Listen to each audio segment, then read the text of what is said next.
Indian history py క్విజ్లో భాగంగా ఇవాళ ఒక ప్రశ్న అయితే మనం చూద్దాము. ఇది ఎక్కువగా రిపీట్ అవుతుంది ఎగ్జామ్స్లో. సో క్వశ్చన్ ఏమి ఇచ్చారంటే, the organisation of the Khudai Khidmatgars was established by. So ఎవరు ఎస్టాబ్లిష్ చేశారు? ఈ ఖుదాయి ఖిద్మత్గార్స్ అని చెప్పేసి ఒక ఆర్గనైజేషన్ ఉంటుంది అనమాట. సో ఒక సంస్థది. సో ఎప్పుడు తీసుకొచ్చారంటే దీని వచ్చేసి మనకి స్వాతంత్ర సంగ్రామంలో తీసుకొచ్చారు. ఈ సంస్థని ఎవరు ఎస్టాబ్లిష్ చేశారని చెప్పేసి అడుగుతున్నారు, ఎవరు స్థాపించారు అని చెప్పేసి. ఇక్కడ ఆప్షన్స్ ఏమి ఇచ్చారంటే అబుల్ కలాం ఆజాద్, సూర్యాసేను, రామ్ ప్రసాద్ బిస్మిలు, ఖాన్ అబ్దుల్ గఫార్ ఖాన్. సో ఇక్కడ ఆన్సర్ వచ్చేసి ఖాన్ అబ్దుల్ గఫార్ ఖాన్. ఖాన్ అబ్దుల్ గఫార్ ఖాన్ అని ఆయన ఈ ఖుదాయి ఖిద్మత్గార్స్ అని చెప్పేసి ఒక సంస్థనైతే ప్రారంభించాడు. అసలు ఎవరైనా ఖాన్ అబ్దుల్ గఫార్ ఖాన్ అంటే ఎవరు? సో ఈ ఖాన్ అబ్దుల్ గఫార్ ఖాన్ అనే ఆయన ఎవరంటే ఖాన్ అబ్దుల్. సో ఖాన్ అబ్దుల్ గఫార్ ఖాన్.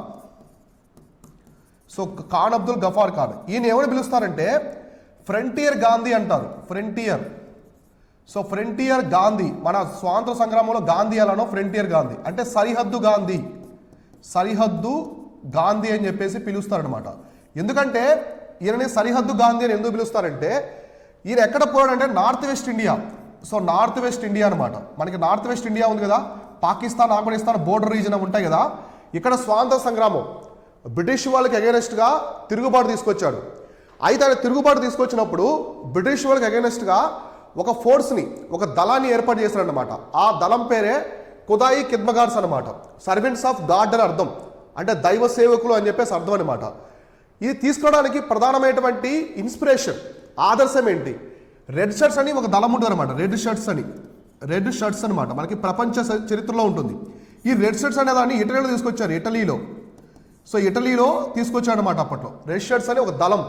ఆ దళాన్ని ఆదర్శంగా తీసుకుని ఖాన్ అబ్దుల్ గఫార్ ఖాన్ గారు ఈ ఖుదాయి ఖిద్మత్గార్స్ అనే ఒక సంస్థని స్థాపించారనమాట. బ్రిటిష్ వాళ్ళకి అగైనెస్ట్గా తిరుగుబాటు తీసుకోవడం కోసం.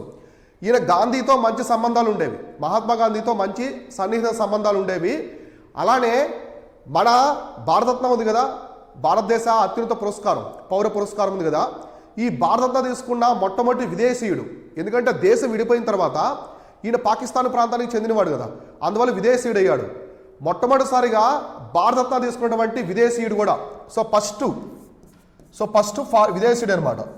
సో భారతరత్న విదేశీయుడు. సో భారతరత్న తీసుకున్నటువంటి భారతరత్న తీసుకున్నటువంటి మొట్టమొదటి విదేశీయుడు కూడా ఖాన్ అబ్దుల్ గఫార్ ఖాన్ అనమాట. ఆయనే ఫ్రంటియర్ గాంధీ అని చెప్పేసి